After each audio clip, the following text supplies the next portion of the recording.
Well, hey there, sweet peas. Welcome back to Friendless. I'm your host, James Avramenko, and this week we're doing a Halloween Spook-tacular special. I'm going to talk about some of my favorite recent horror movies, as well as my personal Mount Rushmore of horror. We're going to look at both movies and books.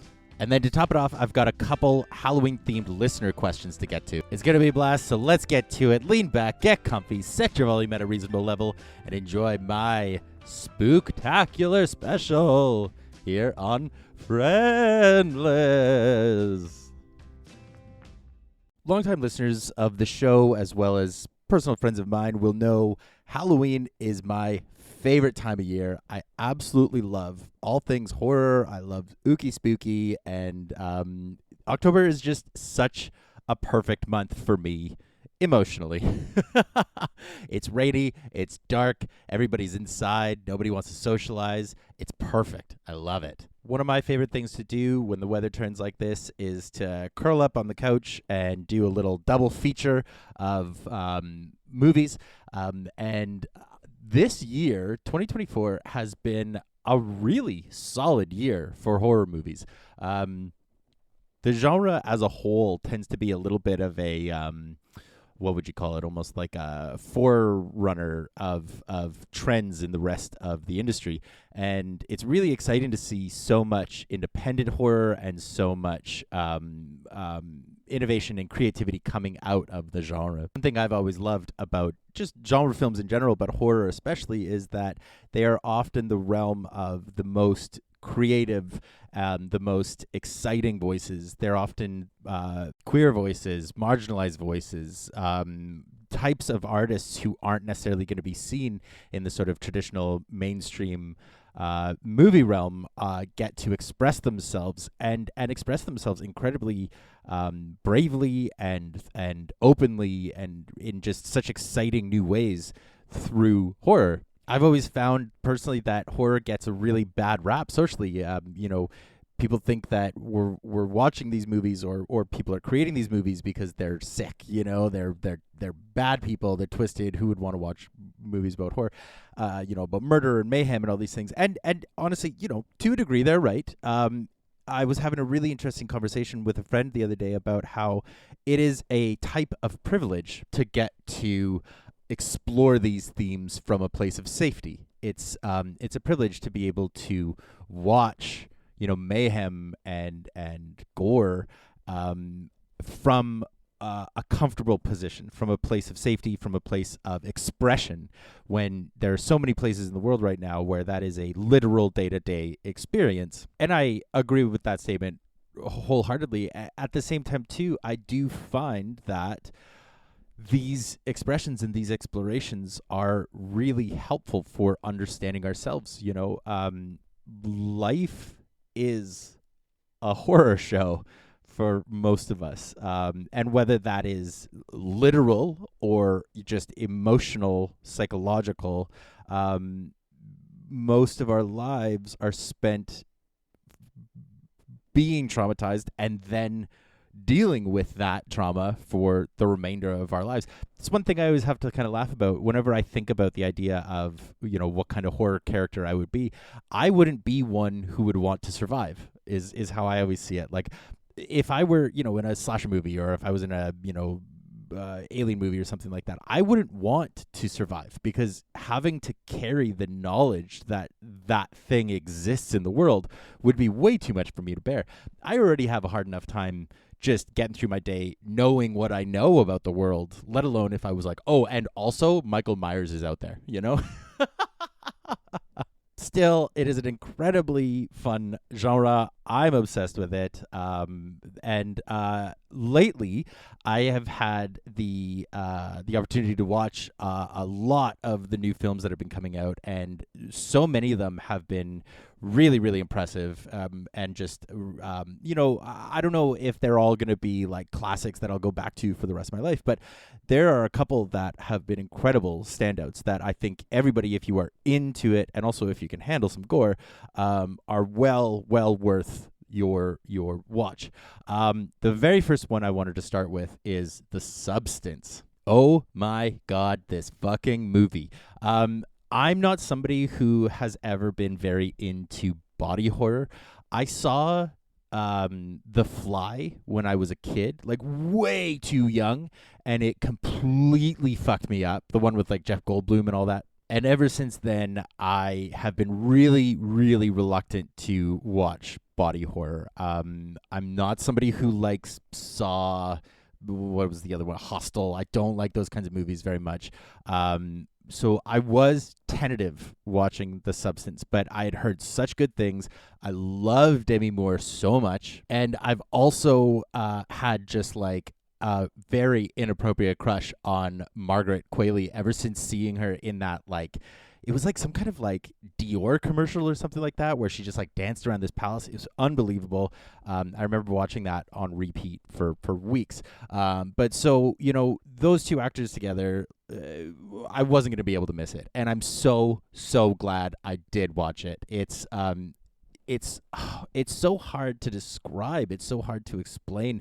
It's just an utter mindfuck. The allegory that it's playing with about the objectification of women's bodies, it's very direct. It's very clear, but it doesn't come across as preachy, and it doesn't come across as, despite it being, borderline on the nose, it doesn't come across as maybe oversimplified is the word I'm looking for. Like, for instance, I think it's easier for me to give an example. Like, Blink Twice was another movie that came out this year, and that movie essentially boils down to like assault bad, but the moral of it kind of turns into the only way to fix that is to just be the one in power. And I don't know if I really like the sort of the lesson of that movie. Whereas in The Substance, despite it being very direct about the metaphor, the resolution of it and the sort of degradation of the body, I found to be much more interesting in terms of the sort of the thoughts that the movie leaves you with at the end. I can't recommend it highly enough, but it does come with a massive, massive content warning because it is gory, and you don't really expect it. The way that the movie sets itself up, and then the way it gets to the horror, is very progressive. And when it finally happens, you're like, oh fuck. But I watched it by myself in my living room, and I was screaming throughout. Just having an absolute blast. I cannot recommend it highly enough. The other one that I watched recently with some friends and we had an absolute blast with was Oddity. This one is an Irish movie that I had never heard of. We just threw on. We were doing a little doubleheader. The first movie we watched that night was The Changeling, which is a classic from the 80s. It was actually, I don't know if I would call it the first horror movie I ever watched, but it was the first horror movie that truly fucked me up as a child. Another one of those movies I just should not have seen when I saw it. I was like 8, and it really messed me up as a kid. As an adult, going back to it, it's awesome, super fun movie, ghost movie. But Oddity was the second one we watched that night, and it's one of those movies that I went in completely blind, no idea what it was about, and I think that's the best way to experience it. It's the setup is a woman is murdered. A year later, her twin sister returns to the home to investigate, let's call it. And spooky things happen. It's a lot of fun. It really plays into the name itself, Oddity. It's not just a ghost story. It brings in all kinds of different things. There's golems. There's cursed objects. There's telepathy. There's all kinds of fun stuff. There's twists, turns, serial killers. And yeah, it's just a blast. It was another one that really fun to watch in a group. That's I think one of the best experiences is watching a great horror movie with a group of people. Just the tension, the kind of nervous giggles, the surprises, the shocks, how people are going to react to it. It's a ton of fun. I watch most of my movies alone, but if you can see it with a group, you'll have an absolute blast. I've got two other recommendations before I get into my Mount Rushmore, but one is I saw the TV Glow, and this was a movie that I still can't decide what I think of it. It was a really it's kind of more psychological. It's very interior. It's very quiet. It's kind of, if you're not sucked into it, it's a little dull at times, to be completely honest. But I found the metaphor behind it, the idea of metamorphoses and being trapped within a body that you don't want. It was written and directed by a trance artist, Jane Schoenberg. I'm sure I just absolutely butchered that. But it plays with a lot of themes and concepts around, who you are, who you're trapped within, and how do you find yourself in a world that you don't feel like yourself within. Fred Durst is in it in an absolutely perfect casting. There's lots that plays around with sort of like late 90s, early 2000s nostalgia and the sort of tainting of our memories. It's a really it's a movie that has stuck with me. It's not that I'm hesitant to call it good. I think it's a great movie. I just think it's not necessarily going to be everybody's cup of tea. It's a very differently paced movie. It's very contemplative. It's very interior. But I found myself absolutely transfixed by it. And I actually went on to watch another one of the director's films, We're All Going to the World's Fair, which is another really quiet, contemplative interior movie, but just beautifully done, really inspiring. I also found myself, I think one of the things I find most exciting about horror movies in general, but indie horror, is I take a lot of inspiration from it, and I take a lot of encouragement from it, seeing what is possible on these like shoestring budgets with just a little bit of tenacity and ingenuity and some passion, and it gives me I guess, courage to continue writing, to continue creating, continue trying out my own visions and my own ideas. But yeah, I saw the TV Glow, followed up, do a little double bill with We're All Going to the World's Fair, have a really quiet, interior traumatized night. It's, it'll be a lot of fun for you. And the last recommendation is actually kind of, okay, so the most recent of the trilogy is Maxine that came out. But what I would actually recommend is Pearl. So there's a trilogy of horror movies that have come out from Ty West. And it started with Triple X, and then there was a sort of sequel, prequel, Pearl, which is, in my opinion, the best of the three. And then this year, the trilogy was closed out with Maxine. It follows reoccurring characters throughout the three, and it's one of those movies that's, it's fun to go in blind. I think for a long time, for years, I used to kind of prep myself with horror movies. I would often, because I was really anxious around them, I was really scared of like, what if there's going to be unexpected types of horror that I'm not ready for? What if I'm not going to be able to handle it? So I would do things like, I'd read synopses, I would watch spoilers, I would watch, one of my favorite YouTube channels is Dead Meat. They do kill counts, and so I would watch their videos to sort of gauge if I could handle the movie. But lately I've been real brave. I've been a big brave boy.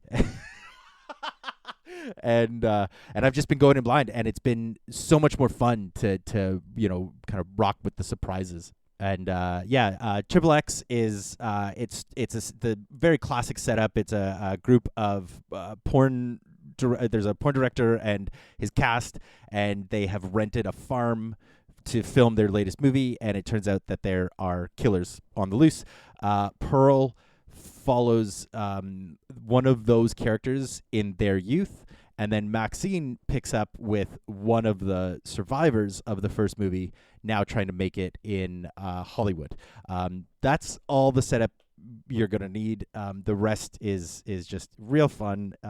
They do get better with every iteration, but Pearl is a hell of a movie. So those are all the latest horror that I've checked out. But something I've been thinking a lot about. I'm not somebody who tends to really rank things. I try my best not to make like best of, worst of, black and but I find that those kinds of listings can lead us to these sort of black and white thoughts, and they can make us feel like we have to defend why this is better, why this is worse, things like that.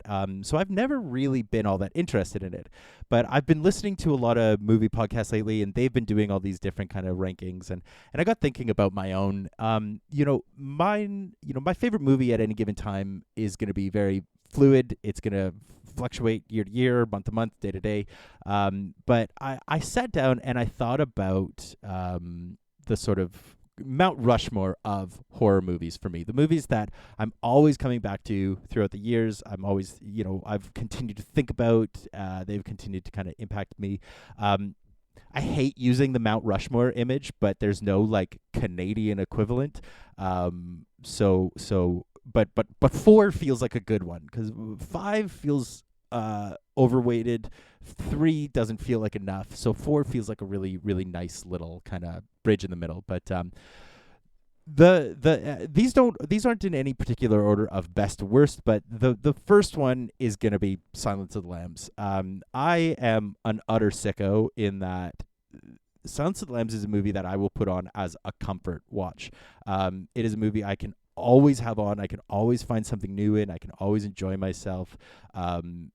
I've seen it so many times. I know exactly what's going to happen, but I'll still forget sometimes, and I'll be like, "Oh yeah, right, this is gonna," And it's just, for my money, it is a perfect movie. Just the structure, the pace, everything about it, the twists, the turns, the build up, the anticipation of Hannibal Lecter's escape, all that is just a blast. Jodie Foster is iconic. Dr. Lecter. And it's just a great movie. It's a great time. Number 2 is Zodiac. That is a movie that to this day disturbs me. The actual brutality that they show in it is, some of those scenes since my first viewing of it have stayed with me, especially the lakeside killing is just like, it's a lot. And what I appreciate about that movie is it doesn't glamorize anything. It doesn't make the serial killer out to be any kind of anything to aspire to. He's a fucking loser who is a piece of shit, and it's depicted as such, and I really appreciate that framing. Number 3 is a bit of a toss-up between Midsommar and Hereditary. I'm going to go with Midsommar because it's the one I've watched more than the two. I think you could probably make a pretty good argument that Hereditary is a stronger movie, but I think daylight horror is something that always really intrigues me, so I love that Midsommar is so bright and colorful and vibrant, but then it's just horrific. I really like that. I think Toni Collette from Hereditary is one of the great Oscar robberies of all time. The fact that she wasn't even nominated, let alone just swept the awards category that year, is beyond shameful, in my opinion. But the same could be said for Florence Pugh in Midsommar. I think she's fucking incredible in it. And I think one thing that I love especially about Midsommar, but I think about both, is that it's very female perspective oriented. It really dispels the traditional male gaze of horror movies, and you get to see some flopping dong just running wild and terrified. And who doesn't love that? And then lastly, again, I'm cheating, I admit it, I'm technically talking about 6 movies, but they're neck and neck for me. The other one is going to be either Event Horizon or The Blair Witch Project. I think if I'm going to lean towards Blair Witch, you have to pair it with the Curse of the Blair Witch, which is the documentary footage that they created around Burkittsville, and there's much more like interviews of the people in town. There's much more history. I'm a total sucker for lore, so I really love that kind of stuff. Blair Witch Project is one of the first movies I can remember seeing in theaters and just being utterly glued to my seat, terrified the entire time. I got to see it in like a rickety old theater in Calgary right when it came out. They were doing a late night run, and again, way too young, but I was there and I didn't sleep for weeks. So I love that movie. It is iconic, and those actors should have been paid. They deserve so much better than the way they were treated after. On the other side, Event Horizon is just like, it's a haunted house in space, and who doesn't love space movies and who doesn't love haunted house movies? You know, it's like two really fun genres sandwiched together. Plus, you get Lawrence Fishburne and my daddy, Sam Neill. It is just a mashing together of so many things I love, and plus really weird hell set orgies. Who doesn't love that? So that is my Mount Rushmore plus addendum cheating extras. We're looking at Silence of the Lambs, Zodiac, Midsummer, Event Horizon, with little asterisks beside Hereditary and the Blair Witch Project. Now, the other side, I wanted to talk a little bit. I'm not going to go quite as deep with it, but horror books are, again, some of my favorite. But horror in literature is such a fun experience because I find when it's written well, it's exponentially scarier than anything you could ever film because you're imagining it all, right? So you can make the horror as awful as you want it to be, and I find that just so much more fun. Eric LaRocca is somebody who I've been reading a lot of the last couple of years, and I will recommend anything that they write. But the one that I just recently read and absolutely loved is Things Have Gotten Worse Since We Last Spoke. It is really short, but harrowing. He can really get under your skin and just dig in. But he's also really readable. You can really blast through one of his books, so it doesn't feel like a huge commitment. On the other side, Cold Heart Canyon by Clive Barker, who, if you're familiar, he wrote Hellraiser or whatever, the Telltale Heart or something. I can't remember what there was a book that got turned into Hellraiser. But Cold Heart Canyon is a book that I read over pandemic, and it has stuck with me. It's about ghosts and old Hollywood and trauma and exploitation, and it's just it's a hell of a read. It gets a little wonky near the end, but it's a real roller coaster of an experience. An author who I have a ongoing love-hate relationship with is Bret Easton Ellis. I had a couple years where I was absolutely obsessed with him, and then he, as a person, I started disagreeing with what he was putting out in the world, just on his podcast and just the way he was showing up. I appreciated his kind of out of the box thinking, but I didn't necessarily appreciate how he was framing things. But I absolutely love his writing. I think he's one of the most incredible modern writers. American Psycho is devastating, but also kind of boring. The one that I really recommend, though, is Lunar Park. This is a book where he sets himself as the narrator, as the protagonist of the book, and it's about him kind of falling into madness, and just the depictions of addiction and the depictions of anxiety and paranoia are, I think, Lunar Park is probably the best example of his style of writing. It actually took me a couple of years to finish that book. I kept on stopping because it's really scary at times, and then I would restart it, a year later, and then I would get to the same part and just be like, oh, I can't do it, and finally years later I pushed through and I finished it, and it is well worth it. If you can kind of swallow his personal shitheadery, I think he's an incredible talent, and Lunar Park is definitely the one that's worth checking out. I haven't really read any like modern or like current horror books. I tried reading Cuckoo by Gretchen Felker Martin. She wrote Manhunt a couple years ago, which I thought was good. And I tried reading Cuckoo, and it's a great setup, and I just found myself kind of bored by it, if I'm being completely honest. I didn't super dig the characters, but the premise is really, really interesting, so I am going to try and go back to it. But in tandem with the Mount Rushmore of movies, I was thinking of what were the books that have stuck with me longest. What are the ones that have really, really fucked me up throughout the years? And these ones are they're a lot more clear cut for me. Number one is Salem's Lot. I think hands down that is the scariest Stephen King book ever written.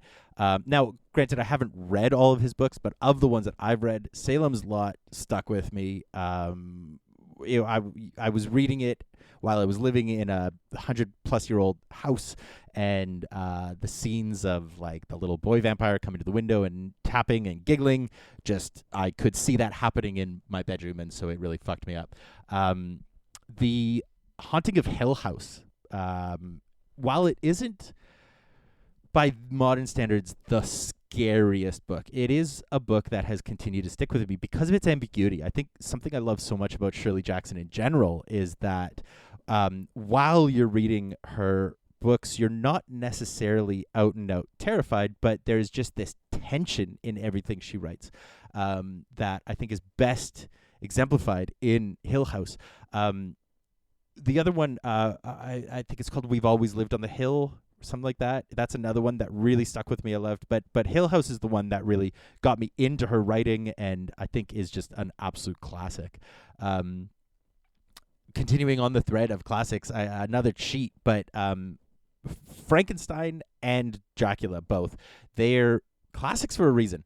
Again, not necessarily out and out scary, but the style, the epistolic style of the letters and the way that the story's told, and just the way that the plot unfolds. I think especially for Frankenstein, I would definitely rank it preferable to Dracula, but I think both are well worth the read. If you haven't read the original books, but you've watched some iteration of the movies or are familiar with the characters, whatever, I think they're really, really worth going back and checking out, because you can see what elements have been picked up in almost all iterations, what elements have never been used that I wish badly they would bring back.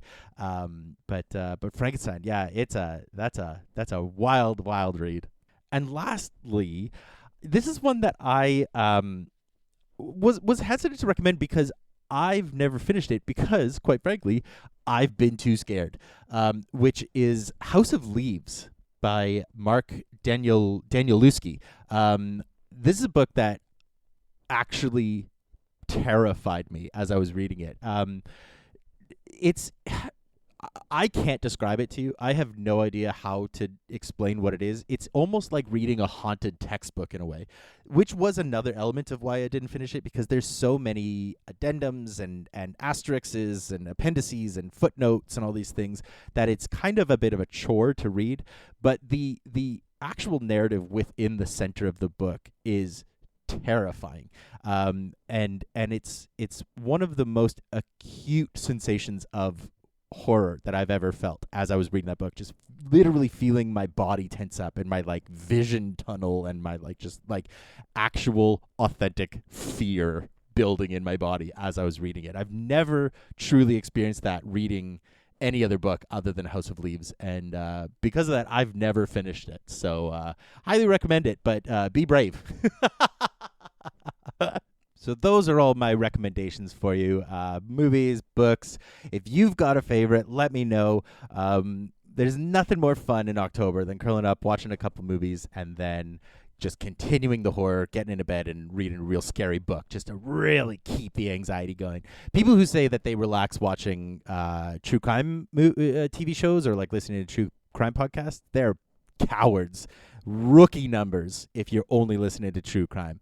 Be brave and really get into the thick of the horror genre. I've got a couple quick listener questions that I wanted to get to this week. Next week, I've got an interview booked with a guest that I'm so excited about. I can't believe I managed to book her, but because of that, I'm rearranging things. So we're gonna do listener questions this week instead. And we've only got a couple, but they're a ton of fun. The first one. Building off of a TikTok that I put out recently, I think they ask, without generic or sterile terms for mental health, how is your mental health this week? And I really appreciate that question. It's spooky, a spooky question about how's my brain. I posted a TikTok recently that was saying I'm no longer using traditional terms for mental health. Instead, I'm equating it to whatever movie I'm watching that day. So, for instance, that day, I was in the state where I was watching The Substance at 9 a.m., which, you can interpret however you like, mental healthily. Currently, this week, I would say I am, let's call it, I am mentally in a Friday the 13th marathon. Because every time I think I've solved the problem, Jason just keeps on popping back up, newer and gorier and more hockey masked than ever. Thank you for the question. This is the most Halloween-esque themed question. Because it's Scary Month, what haunted house theme do you find scariest?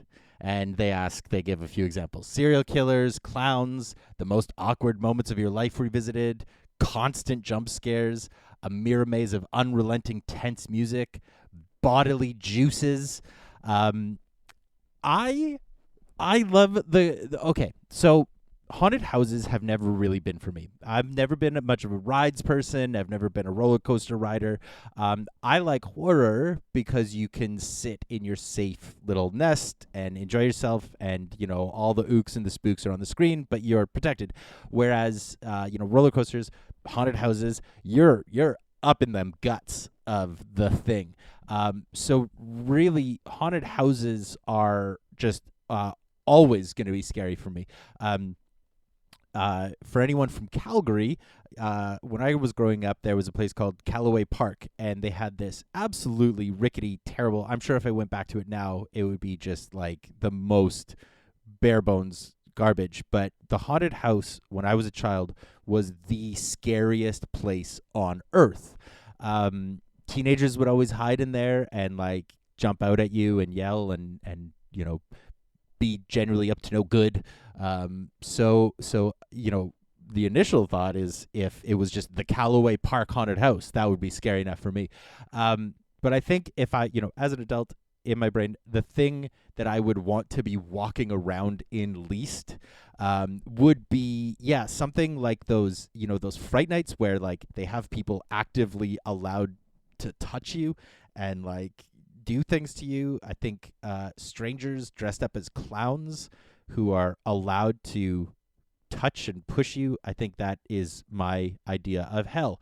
Also, I've just spent a half hour extolling the virtues of horror, but I do think that people who act in those Fright Night haunted houses, I think they are dangerous, and I think they are unwell, and I think that they should all undergo some very serious therapy, because I don't know what's fun about that. Although, it's funny. The other side of my brain is like, I love scary movies, but I don't understand people who like scaring other people. I used to know this guy who used to like love scaring his partner. He used to like hide and like jump out and scare her. And I never understood that. I always thought it was so weird and mean. Like, it was like mean-spirited. So the whole sort of concepts behind that, it's a funny opposite side of what I've been, praising for this whole episode. But yeah, I think, we contain multitudes.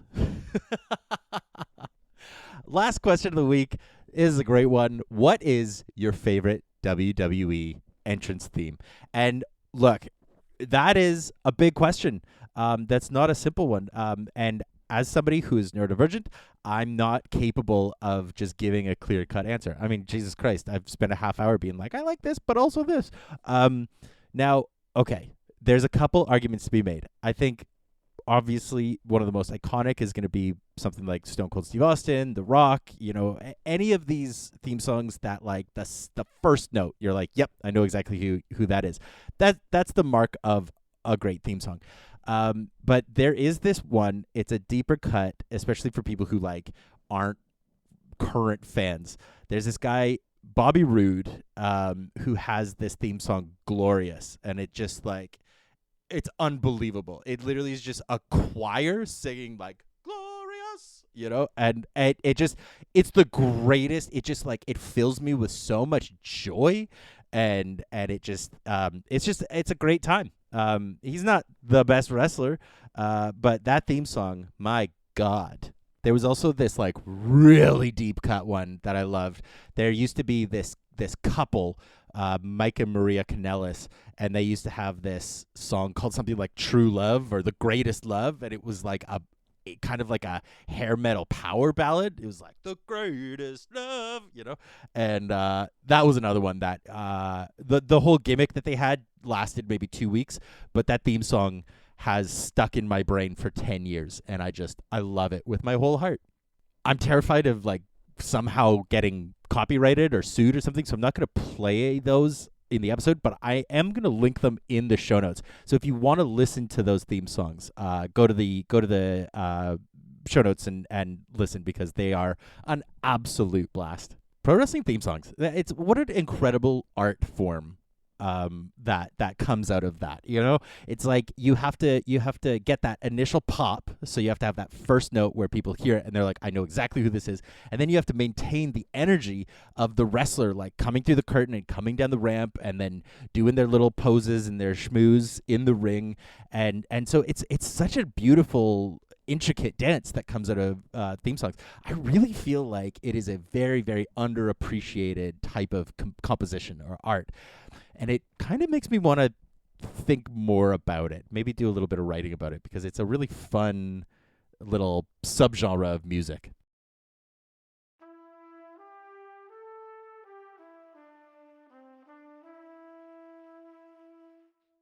But that is going to do it for me this week. Just keeping it light, keeping it easy, keeping it brief. I have a fantastic guest lined up for next week. There was some reshuffling with some of the schedules, so that's why I've had to do a few more solo episodes than I had initially planned. But I hope you enjoyed it. It's a lot of fun. I love talking about horror movies. If you want to hear more about that stuff, let me know. I will talk much more in depth anytime you request.